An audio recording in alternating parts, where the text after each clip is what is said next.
7 years into our corporate marriage, Serena Vance came into possession of 3 matches that could take her back to the past. She looked as if a massive weight had been lifted off her shoulders as she struck the first one. Justin Miller, don't even think about hounding me this time. I'm going back to win over the one who got away. From here on out, our paths diverge. You and I are nothing to each other. When we both landed 7 years in the past, I simply nodded. I watched Serena walk away toward Julian Price, the boy she'd always loved. Then, clutching my aching stomach, I washed down a cheap grocery store sandwich with a bottle of cold water. To my surprise, Serena came storming back. She slammed a lunchbox down in front of me, her face flushed with rage. Do you have any idea how many years I spent getting your health on track? And now you're back to eating this garbage? When I got home to a pitch-black living room, I had a sinking feeling. My phone buzzed. It was a text from Serena. See me in the study. Our last message was from 2 weeks ago, on her mother's birthday. Serena had pulled up in front of my office building and sent 2 words, come down. Like many business merger marriages, Serena and I didn't have much of a foundation. On the day we signed the papers, my impression of her was still stuck in our school days. The arrogant, filthy rich socialite who did whatever she wanted. I'm sure her impression of me was just as simple. The quiet, poorly dressed scholarship kid.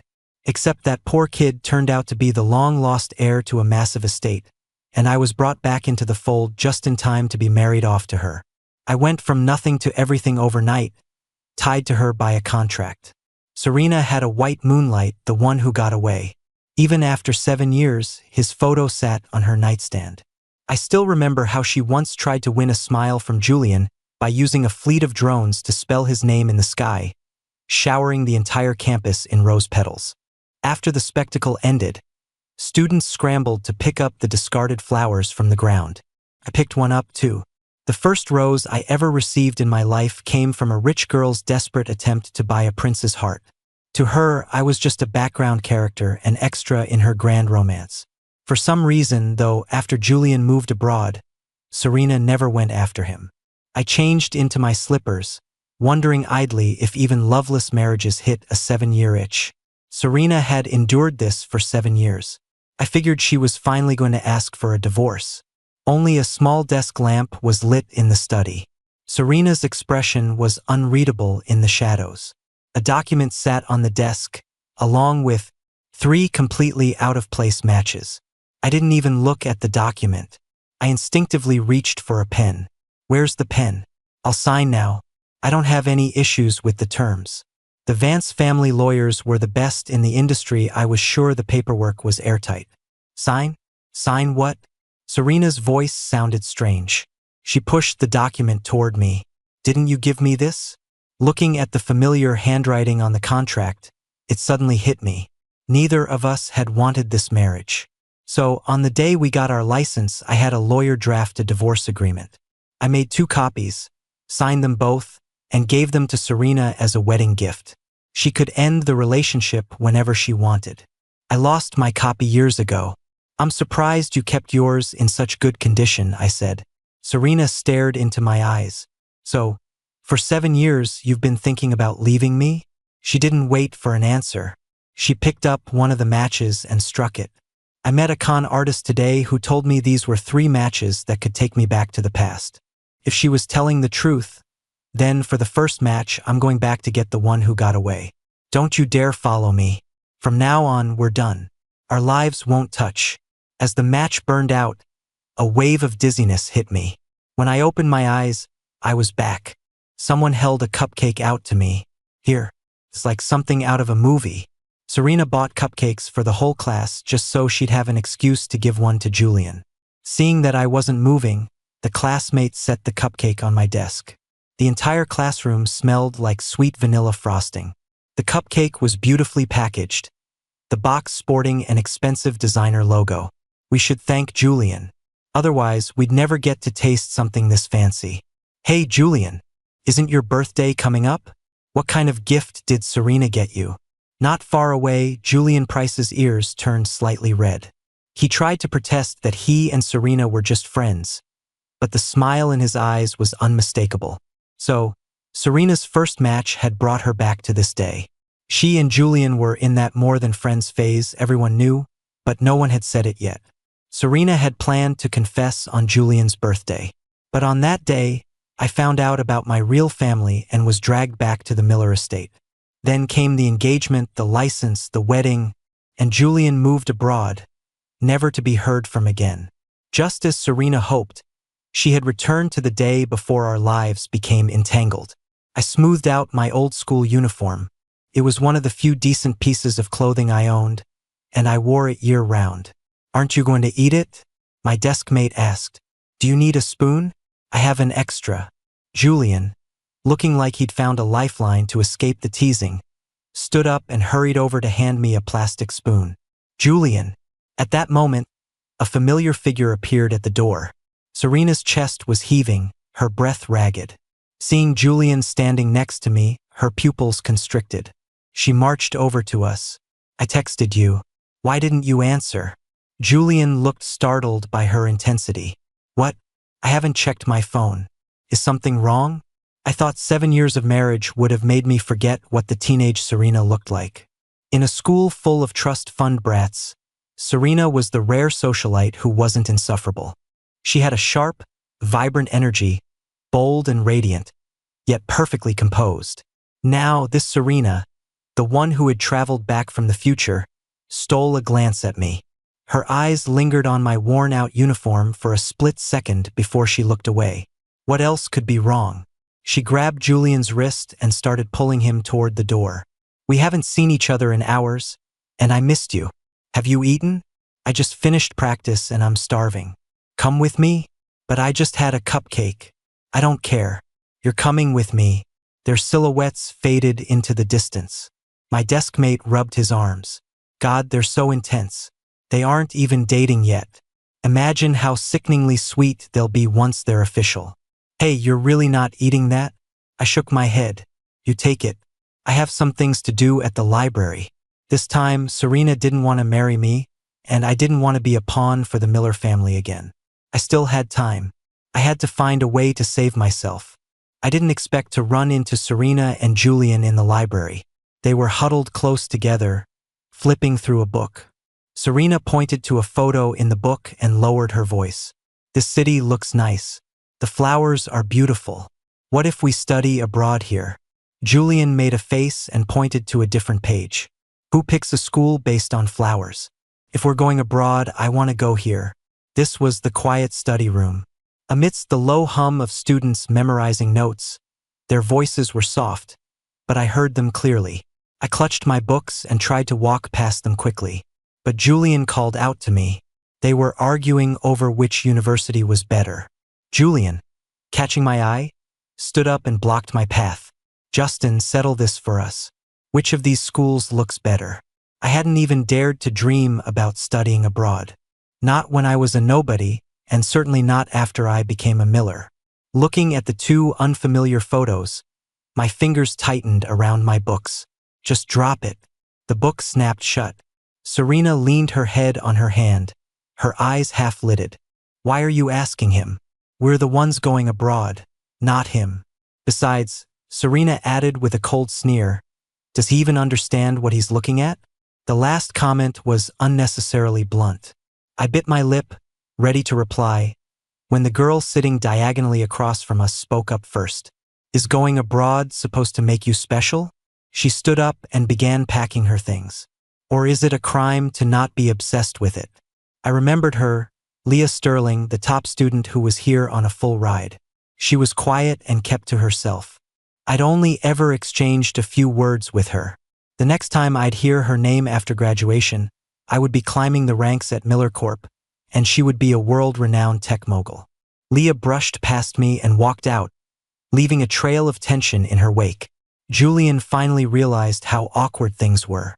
He gave Serena a frustrated nudge. "Justin, don't mind her. Serena talks before she thinks, but she doesn't mean anything by it." Apologize to him. Serena's gaze followed Leah until she disappeared. Only then did she look back, offering a half-hearted, "Sorry." I didn't respond. I grabbed my things and left. The Miller family business had been on a downward spiral for years. They were desperate for cash, which was why they'd remembered the old verbal marriage pact between the grandfathers. They were already looking for me, the discarded son, to use as a sacrificial lamb in their corporate war. By now, the Millers probably already suspected my identity. If I wanted to stay hidden, I had to avoid the mandatory school physical the day after tomorrow. Taking a leave of absence would be too suspicious. On the day of the checkup, I used a fever as an excuse and asked my friend Ben to call it in for me.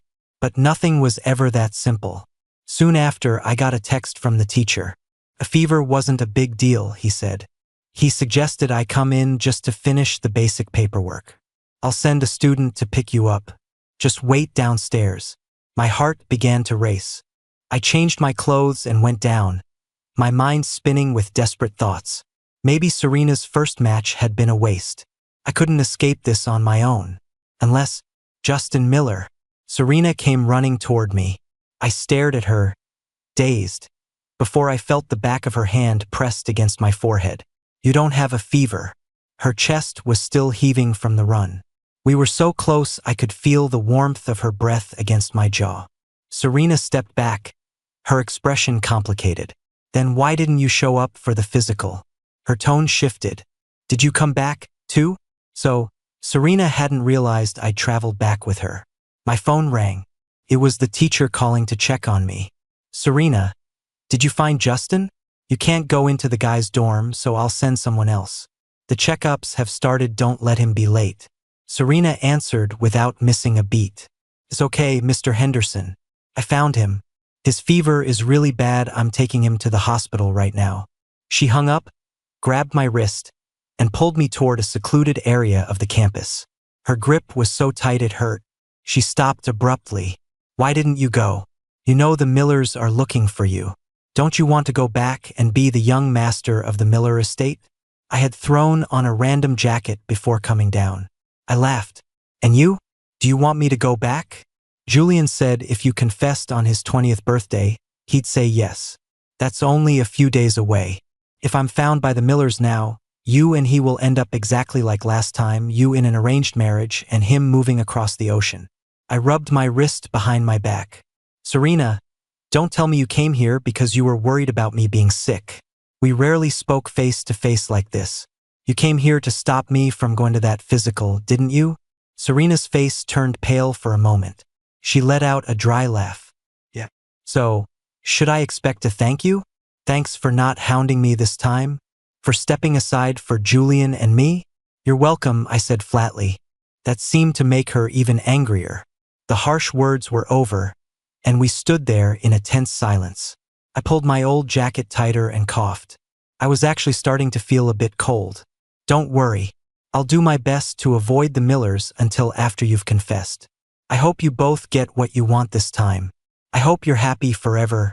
She sat down on the concrete steps. Just to be safe, you're staying with me until the physicals are over. Put your jacket on properly. If you actually get a fever, I don't want to owe you a favor. Serena didn't want to owe me anything, and she didn't want any more ties between us. A clean break was better for everyone. In those 7 years of marriage, we had been polite strangers. We had never sat together on a staircase just passing the time. We barely even spent time in the same room. In the mornings, I'd go to the kitchen for breakfast after she'd already left for the office. At night, I'd get home at 9, and she'd retreat to the study to avoid me. A question that had been buried in my heart began to resurface. Serena, yeah, do you really love Julian? It was hard to believe someone as defiant as Serena would willingly trap herself in a loveless corporate marriage. After Julian left the country, she never looked for him. When old classmates mentioned his name, she didn't react. Other than that old photo on her nightstand, I never saw a single sign that she actually loved him. How could I not love him? The question was like a drop of water in boiling oil. Serena snapped back instantly. When he was sad, I spelled his name with drones and showered him in roses to make him smile. When he wouldn't accept a gift from me, I bought treats for the whole class just so he could have a cupcake. How could I?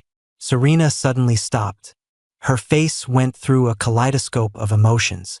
Finally, she looked down at her watch and said hurriedly, "The physicals are over." 3 days later was Julian's birthday.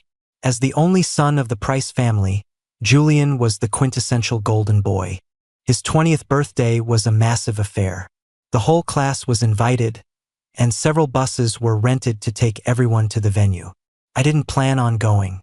I went back to my dorm. That's when I realized I'd forgotten my keys, and the dorm supervisor was out. Ben finally texted me back half an hour later. "Justin, we're all at Julian's party. This is gonna be a late one. Since it's the weekend, why don't you just go home and sleep there?" I agreed, but I didn't actually go home. As the library emptied out, I followed the crowd and left. If I could just get through today, Serena would confess. She would be with Julian. And once she had a boyfriend, the ridiculous marriage pact between our families would be void. I found a park bench and sat down, but my stomach began to cramp. I went to a nearby convenience store for a bottle of water and a sandwich. I'd known since I was a kid that education was my only way out. I often forgot to eat because I was too busy studying. Eventually, I developed chronic stomach issues. I never learned my lesson. Even after I joined Miller Corp, I only got busier. Once, I passed out during a board meeting and woke up in a hospital bed. When I opened my eyes, Serena was sitting nearby, crossing her legs and flipping through a hospital brochure.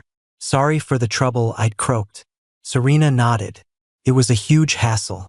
So Justin, don't get sick again." From that day on, the housekeeper at home started bringing lunch to my office every day. She changed the menu constantly, but if I ate a little more of a certain dish, it was guaranteed to show up again the next day. I tore open the sandwich wrapper, thinking that if I ever got the chance, I'd hire that housekeeper myself. Her cooking was exactly to my taste. As I was thinking that, a shadow fell over me. Thud. A lunchbox was slammed down onto the bench next to me. The dim streetlights made Serena's face look blurry. My eyes widened. I couldn't believe she was standing there. This younger version of her almost overlapped with the softened version of Serena from 7 years in the future. She looked annoyed. "What are you looking at? I spent years fixing your health. You think I'm gonna let you eat that garbage?" As soon as the words left her mouth, Serena looked like she regretted them. She avoided my gaze. "I just came to make sure you weren't doing anything stupid to mess up my confession to Julian. This is just some takeout I grabbed. I have to go cut the cake now, so you might as well have it." I set the sandwich aside and opened the lunchbox. Just as I suspected, it was filled with all the dishes I'd once told the housekeeper I loved. In that moment, I didn't know if I was more shocked or heartbroken. Maybe during those 7 years, in some corner I couldn't see, Serena actually had felt something for me. I pulled myself together. "Thanks. Don't worry. There are only 4 hours left. I'll stay hidden from the Millers." I pointed to her vibrating phone. "Someone's looking for you." Just then, my own phone rang. It was an unknown number. When I answered, my foster mother's voice came through, trembling. "Justin, are you still at school? Why don't I come pick you up? You haven't been home in so long. Your sister and I, we really miss you." My foster mother never said things like that. A year after they adopted me, she and her husband had their own biological child. Their tiny apartment became even more cramped. The living room couch became my bed. They usually preferred it if I didn't come back at all. For her to call me now meant the Millers had found me. I hung up and looked at Serena. "Go back and confess. If you don't go now, it'll be too late. The Millers would be at the school any minute." I started walking toward the dorms, then realized I couldn't go there. A car pulled up slowly at the school gates. I recognized it instantly. It was a Miller family car. Even if Serena went back now, she needed time. I couldn't let them find me yet, or everything would be ruined. In this massive campus, I suddenly didn't know where to go. I just ran, the wind whistling in my ears. Finally, I ducked behind the abandoned lab building. The back of the building was covered in vibrant trumpet creepers, blooming wildly. Justin Miller. I sat with my knees pulled up to my chest and looked up. Serena was standing there, holding the lunchbox, looking furious. "Why the hell are you running? You haven't even eaten. Of all the people who would rather suffer than eat, you're the worst." She grumbled as she walked over and forced a pair of chopsticks into my hand. "Eat. Don't say a word until you're finished. She wouldn't let me speak, but she wouldn't stop talking herself. You're smart, so you probably figured it out. Those meals I had delivered to your office? I cooked them myself and made the housekeeper take them. But let's get one thing straight. I didn't do it because I liked you. I was just bored and wanted to practice my cooking. Besides, our family's interests were tied together back then. I couldn't have you dying on me. Today, I just happened to cook too much. I didn't want it to go to waste, so I brought it to you. And you're such a picky eater. You won't touch greens if they have a hint of garlic, but you love garlic scallops. Do you like garlic or not? Serena's voice trailed off. She reached out tentatively, her fingertip brushing against the corner of my eye, catching a tear. Justin, she whispered, are you crying? I didn't answer. I just looked down and chewed harder, trying to swallow the lump in my throat along with the food. A long time ago, I really did like Serena. When she showered the field in roses for someone else, I'd picked one up and looked at the drones in the sky. I'd wondered what it would feel like to have someone love me like that. Then I found out I was being married to her. I knew she loved someone else and I didn't want to trap her, so I gave her those divorce papers. I had seen how she loved others, and I never expected that love to be directed at me. But I'd waited so long. The moment I felt even a tiny shred of affection, I couldn't help but feel overwhelmed. Don't. Serena's voice was strained. Don't do that. She fumbled in her pocket and pulled out a pack of tissues. What are you so sad about? The streetlights were dim, but her face was clear to me. The trumpet creepers swayed in the evening breeze. I suddenly remembered a line from a book I'd read long ago. Let's not stay here. Come back to 18 with me. Hide under the azaleas on campus, and don't let fate find us. Strange footsteps approached. A moment later, flashlights cut through the dark. Did you find him? The dorm was empty. Someone in the library said he just left. He has to be on campus. Why is he hiding? Does he know something? Quiet. If he really is the Miller heir, we'll have to call him Sir soon. You go check behind the lab. Serena instinctively grabbed my wrist. But we both knew it was useless. No matter where we hid, they would find us. We were always being pushed forward by fate, with no room to retreat. As we stood there, a match fell out of her pocket. Justin, do you trust me? She struck the second match, her gaze steady. There has to be another way. The world spun again. Before I could even open my eyes, Ben was shaking my arm. Justin, did you see the school forum? Serena upset Julian, and she's going to use drones to apologize to him on the field tonight. Want to go watch the show? The second match had brought me back to this day. People are naturally drawn to a spectacle. Last time, the field had been packed. After the show, the ground was covered in roses. Serena had hired people to clean up, and many students took a few flowers home. I was one of them. I'm not going, I said. I thought for a moment and added, you guys should head over early to get a good spot. I heard she bought out every florist in the city. It'll be beautiful. But this time, I didn't want a rose that didn't belong to me. I had 3 months before the Millers would come looking for me. It wasn't a long time, but it wasn't short either. I went to the registrar's office to ask for transfer papers. As the sun set, the drone show began, and cheers erupted from the field. Right then, my phone rang. I met my foster mother at the school gates. She was holding a carton of milk and shoved it into my hands. You haven't been home all semester. Look at you, you're so thin. I bought you some nice milk. Your sister hasn't even had milk this expensive. I stared at the carton. I remembered that in my first life, this was the day I blocked both of my foster parents' numbers. That was why she'd had to use other people's phones to reach me later. Back then, I stood in the cold for an hour listening to her.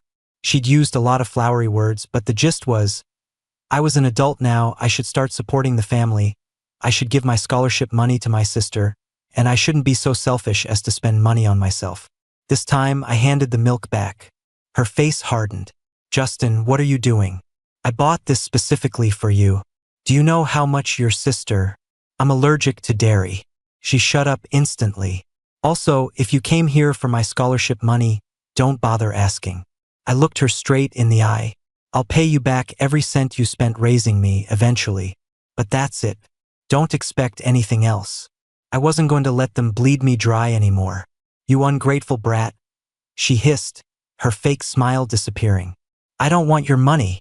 I just came to see how you were doing. Her voice dropped, then spiked again in a self-righteous screech. Besides, you're our son. We raised you. Even if I'm not your birth mother, haven't we been good to you? Isn't it your duty to pay us back? Every cent? You go to college for a couple of years and suddenly you think you're too good for us? You think it was easy raising you? What's wrong with asking for a little scholarship money? You wouldn't even be in college without us. You won't even give your sister a little money for some shoes. Hearing the same speech a second time, I felt nothing. For a moment, I actually wanted to laugh. You're right. I'm selfish. I'm a terrible person for not letting you drain me dry. My mistake. Eva apologized. You can go now. She raised her hand to slap me, but I caught her wrist before it could land. Think carefully, I said. If this hand hits me, you won't get a single cent from me. Ever. She glared at me, grabbed the milk, and stomped away, cursing under her breath. Luckily, everyone was at the drone show, so no one saw the scene. I let out a breath, feeling exhausted. I turned around and saw Serena standing in the shadows of the trees. I didn't know how long she'd been there or how much she'd heard. When our eyes met, she looked away. I was just coming to talk strategy. We're in this together, after all. I wasn't trying to eavesdrop. She saw me looking toward the field. The drones were pre-programmed, she explained. I didn't need to be there, and I didn't bother with the roses this time. I'm filing for a transfer, I told her. I don't know how close the Millers are to finding me, but I'm going to get as far away from this city as possible. If you want to confess, do it now. Don't wait for Julian's birthday. Justin. Serena didn't seem to be listening. She stopped walking. That was brave. After we got married in the other life, your foster parents used to show up at our door. I knew about it. They were never satisfied. They'd take a check and come back for another. They were leeches, and your birth parents were even worse. I'm glad you're fighting back this time. In the days that followed, I worked on my transfer, and Serena worked on her own things. We went back to being strangers. If everything went according to plan, fate wouldn't be able to force us together this time. I still heard news about Serena and Julian occasionally. The rich girl and the golden boy, to everyone else, they were a match made in heaven. Especially since Serena had been so public about her pursuit of him. Did you hear? Serena and Julian got into another fight. That's the third time this month. Last time it was because she lost his keychain or something. What was it this time? Apparently, she wants to stay in the country, but Julian is dead set on studying abroad. Neither of them will budge. They aren't even speaking. I didn't pay much attention to the gossip. Once my transfer was approved, I walked out of the office. I took a deep breath of fresh air. If it weren't for those matches, I might never have known what I actually wanted. I would have stayed trapped in a numb existence, begging for scraps of affection. But I didn't need that anymore. I trusted myself to build a better life. On the day I packed my bags to leave, I took a walk behind the old lab. The trumpet creepers were still there, covering the wall in a blaze of orange. I took one last look and got into the car that would take me away. I've never been good at goodbyes, so I only sent texts to my friends after I was already on my way. My phone started blowing up. What? You're transferring? Justin, tell me you're joking. It's not April Fool's. Why didn't you tell me? Are you still at the gate? I'll come say bye. Which city? Send me your location, I'll visit. I replied to them one by one. The last message was from Serena. I'm coming over now. A second later, a massive truck veered out of control and slammed into my car. My phone flew out of my hand as the car crumpled around me. As I lost consciousness, the last thing I heard was Serena's frantic scream. Justin. Awareness slowly returned. I smelled the sharp scent of hospital disinfectant. I tried to open my eyes, but my eyelids felt like they were glued shut. I heard voices, the sounds of a mobile game. Lost again. This hospital's Wi-Fi sucks. Mom, when can we leave? The doctor said if he doesn't wake up today, he'll probably be a vegetable. We can't afford to take care of a vegetable. Then my foster parents lowered their voices. How much is the settlement? $1 million. We aren't signing anything for less than $1 million. I guess he's finally worth something. All those years raising him, $1 million almost seems too low. Once we get the money, we're done with him. Their voices were crystal clear. My mind drifted. When I finally heard someone else, the voice was different. Justin, I regret it. It was Serena. She was holding my hand, her warmth seeping into my fingertips. I spent all those years being bitter about that divorce agreement. I told myself you didn't love me, so I shouldn't care about you. I even managed to lie to myself. You asked me once if I really loved Julian. I've been asking myself that every day since. If I loved him, why didn't I look for him for 7 years? Why didn't we ever talk? Being back in the past made me realize it was just pride. I was just upset that I chased him for so long and he never looked at me. I forgot when I started lying to myself. I cooked for you and sent it to your office, but I told myself it was just taking care of a business partner. I tore up that divorce agreement 3 days after you gave it to me. But I told myself I only did it so no one would find it, not because I wanted to spend my life with you. But by the time I realized it, we had already missed so much. We missed 7 years of honesty and 2 chances to fix it. Serena struck the final match. She pressed the burning match into my hand and closed her fingers over mine. One last chance.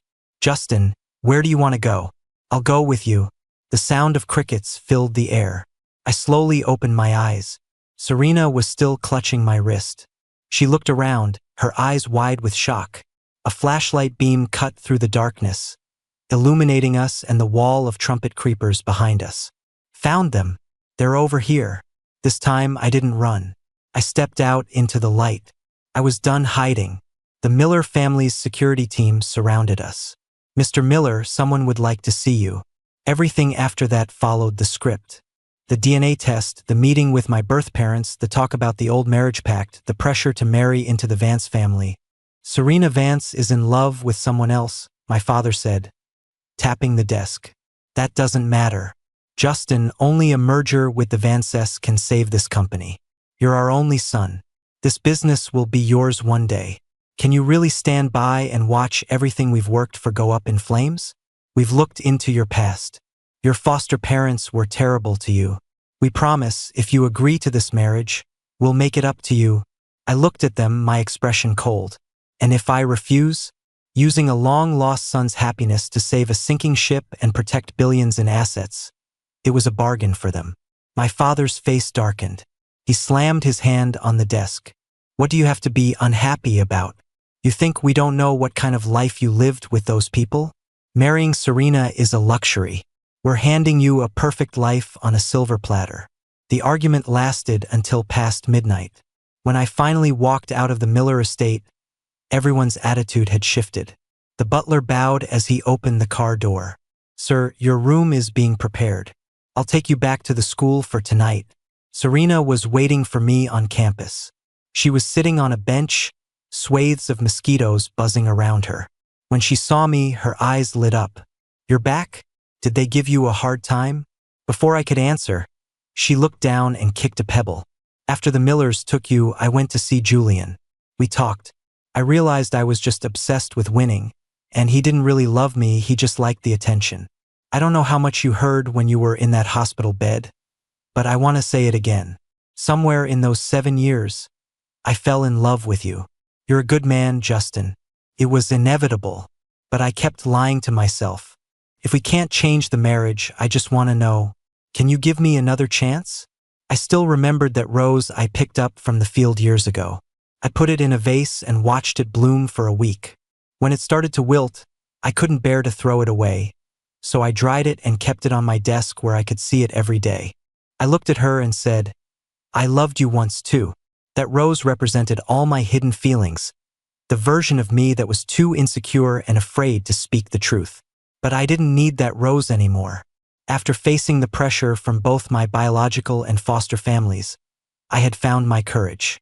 During the 2 times I'd traveled back, I'd been thinking of a way out. Besides hiding, there was another option. The Millers wanted the merger so the Vances would bail out the company. If I could fix the company myself, the marriage wouldn't be necessary. After 7 years of running the company in my previous life, I knew its inner workings better than anyone. When I presented my plan, my parents were stunned. It's an interesting idea, but you've never worked a day in your life. You have no experience, you're a college student, and we're on a tight deadline. Why should we trust you? Because you have no choice, I said, meeting their eyes. Whether you put me in the office or force me into a marriage, I'm the only option you have. So I'm making the choice. At first, they were hesitant. They analyzed every move I made, hovering over me. But when they saw how well I knew the business and how efficiently I handled projects, they slowly backed off. 3 months later, I led the company to its first major win. It was a small victory in the grand scheme, but it was enough to let my parents breathe a sigh of relief. On Friday, they sent the butler to ask if I wanted to come home for dinner. I knew what they were doing, but I didn't need a fake relationship built on profit. No, I said, and don't bother asking again. Without the merger, everything was much harder. Most nights, I slept in my office. It took 2 years before the company was truly stable. I leaned back in my chair and finally let out a long, honest breath. My phone buzzed. It was my old class group chat. We'd been out of school for a year. Some were working, some were in grad school, and some were starting families. A classmate had just posted a wedding invite. I'm officially off the market. Hope to see you all there. Replies flooded in. No way, dude. Already? Everyone's getting married, and I'm just over here losing my hair over this thesis. Hey, remember Leah Sterling? I think I saw her name in the news the other day. Is she actually a CEO now? Leah was making a name for herself, just like before. This time, since I'd taken over the company early, I'd already partnered with her on a few projects. Yeah, it's her. She's a big deal now. Our class was stacked. Julian won some international award, Justin Miller took over his family business right after graduation. Ben made the national team. Then someone mentioned Serena. What about Serena Vance? The girl who bought us all cupcakes and roses? Anyone heard from her? She's a socialite. She's probably out living her best life until she has to inherit the throne. But I knew Serena wasn't just living her best life. After graduation, she'd started at the bottom of her family's company, working her way up. We'd seen each other a few times at bidding wars or industry galas. We'd catch each other's eyes from across the room. 2 years had changed us both, but neither of us ever spoke about those 3 matches. Every so often, though, I'd receive an anonymous package. It usually contained a small gift and a fresh bouquet of roses. On my desk sat the most recent gift, a little parrot figurine holding a sign that said, "Eat your lunch." On the back was a QR code. When I scanned it, it pulled up a custom menu. I could pick whatever I wanted, and the next day, a home-cooked meal would be delivered to my office. It always tasted familiar. Serena always kept a comfortable distance. If I chose to take a step forward, I knew she'd come running. But if I chose to stay where I was, she'd wait right there. The flowers from last week were starting to wilt, and just before I left the office today, a new bouquet arrived. Roses again. She had good taste, the arrangements were always different, but the roses were constant. A small card was tucked inside. I opened it. The handwriting was bold and elegant. Just for you.